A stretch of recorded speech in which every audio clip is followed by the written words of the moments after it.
Hello everyone. Lakshya YouTube channel पर आप सभी का हार्दिक स्वागत है। I hope you all are very well और अपनी तैयारी को और भी बेहतर ढंग से कर रहे होंगे। तो आज हम अपने इस नए वीडियो में बात करने वाले हैं Jharkhand special education teacher recruitment 2024 के बारे में।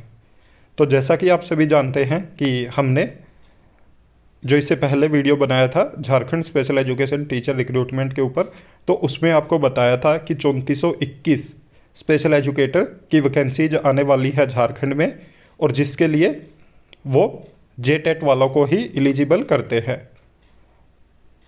और कुछ दिन पहले जेटेट निकला भी हुआ था और उसकी जो लास्ट डेट थी वो कल तक ही थी, क्योंकि बाद में एक्सटेंड कर दी गई थी और 31 तक जेटेट के फॉर्म फिल हुए हैं।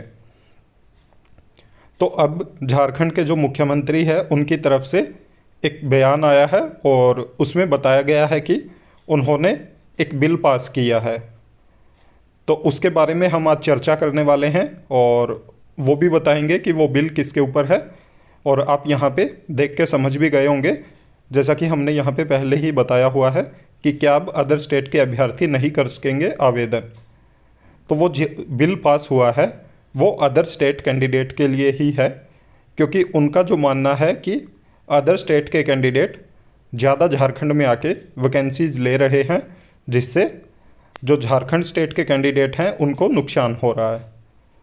तो इस पे कंप्लीट हम चर्चा करने वाले हैं अपने इस वीडियो में, और कंप्लीट इन्फॉर्मेशन देखने के लिए आप वीडियो में अंत तक ज़रूर बने रहें और वीडियो को ज़्यादा से ज़्यादा लाइक करें, साथ में अपने सभी साथियों के साथ शेयर भी करें।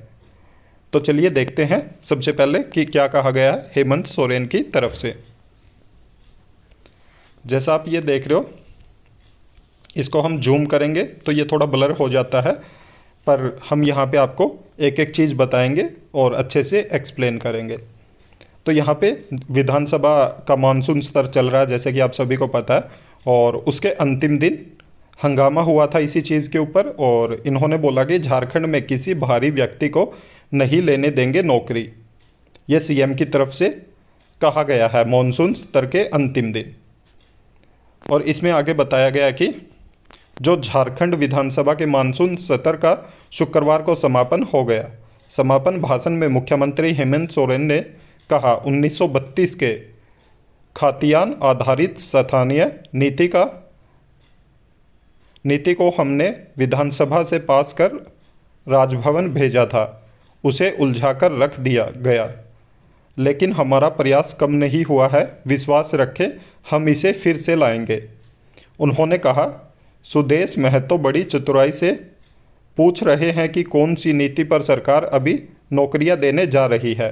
षड्यंत्र के तहत 60:40 का नारा देकर युवाओं को भड़काया जा रहा है। सीएम ने कहा कि SC ST व OBC को 50% और EWS के लिए 60% नौकरियां आरक्षित है। ऐसा नहीं होगा कि शेष 40% में सभी बाहरी ही घुस जाएंगे। पूर्व की सरकार में तो 75% तक बाहरी घुस रहे थे, अभी भी 15 से 20% बाहरी घुस जाते हैं। हम इसे भी जल्द ही जीरो कर देंगे। इससे पहले उन्होंने केंद्र और भाजपा पर प्रहार किया। कहा, विपक्ष के क्या मुद्दे हैं यह उन्हें समझ में नहीं आ रहा। ये सभी इंपोर्ट होकर आते हैं।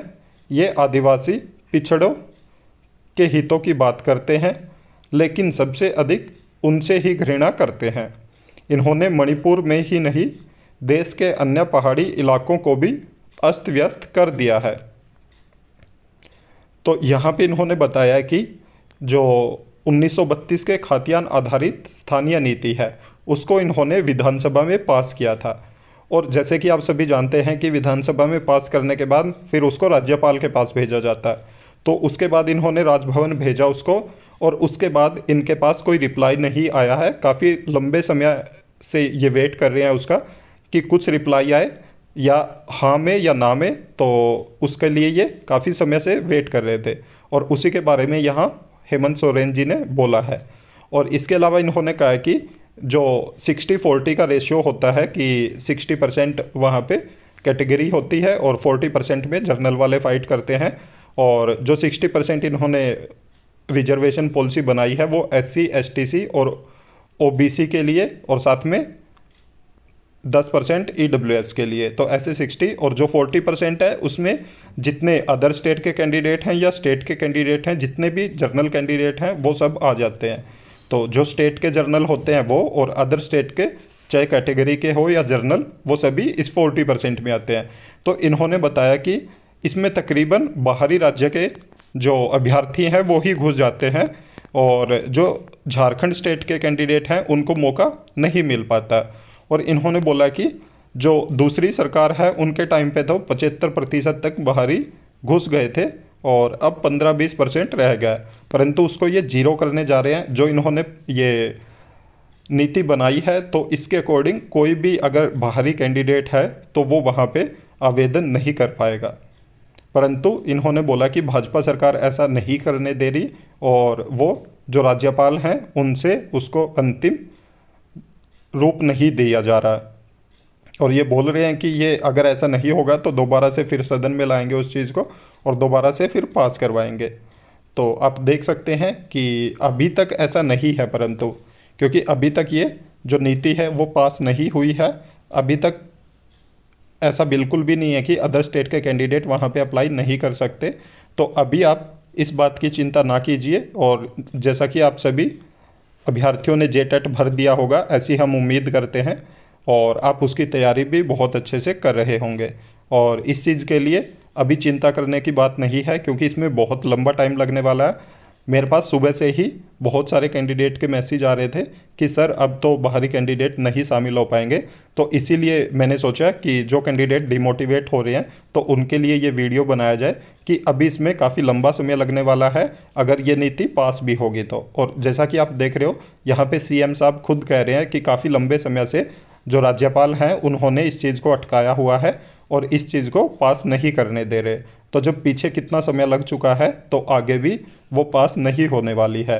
तो आप बिल्कुल भी उस चीज़ की टेंशन ना लें और जो अदर स्टेट के कैंडिडेट हैं सभी अपनी तैयारी अच्छे से करें और JTET को अच्छे से क्लियर करें। उसके बाद जैसे ही भर्ती का एडवर्टीजमेंट आता है तो उसकी भी अपनी तैयारी करें और आपको पूर्ण रूप से सिलेक्शन मिलेगा वहाँ पे, क्योंकि अभी ऐसा कुछ भी नहीं हुआ है कि अदर स्टेट के कैंडिडेट वहाँ पे एलिजिबल नहीं है।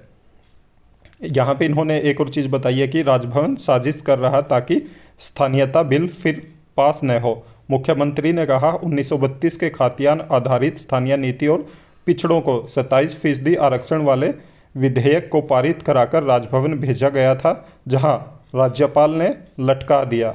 मुझे पूरा यकीन है कि संविधान के आर्टिकल 200 के तहत राज्यपाल द्वारा संदेश के साथ ये बिल विधानसभा को नहीं भेजना इसी साजिश का हिस्सा है ताकि हम ये दोनों विधेयक फिर विधानसभा से पारित कराकर उसे राज्यपाल को न भेज पाएँ। तो आप देख सकते हो यहाँ पे सीधा सीधा बताया गया कि राज्यपाल इन्हें कोई जवाब नहीं दे रहा इस बिल के ऊपर और वो इसीलिए नहीं दे रहे कि इनको कभी दोबारा से पास करवा के ये दोबारा से उनके पास ना भेज दें। तो आप बिल्कुल भी टेंशन ना लें, ये भर्ती बहुत अच्छे से होगी जिसमें सारे अदर स्टेट कैंडिडेट एलिजिबल होंगे। इसके बाद चाहे कुछ भी हो, परंतु इस भर्ती में ऐसा कुछ नहीं होने वाला। तो आप अपनी तैयारी को अच्छे से करें और साथ में हमें भी सपोर्ट करें, क्योंकि जैसा कि आप सभी जानते हैं कि जो भी जानकारी होती है हम सबसे पहले आप सभी के सामने लेके आते हैं और आपके लिए जितना बन पड़ता है तो वो सब करने की कोशिश करते हैं। तो इसलिए आप भी हमें मोटिवेशन के लिए हमारे YouTube चैनल को ज़रूर सब्सक्राइब करें, साथ में बेल आइकन का बटन ज़रूर दबाएं ताकि जब भी हम वीडियो अपलोड करें तो तुरंत आप तक नोटिफिकेशन पहुंच जाए। और साथ में वीडियो को लाइक भी करें और ज़्यादा से ज़्यादा अपने सभी दोस्तों के साथ शेयर भी करें। Thank you.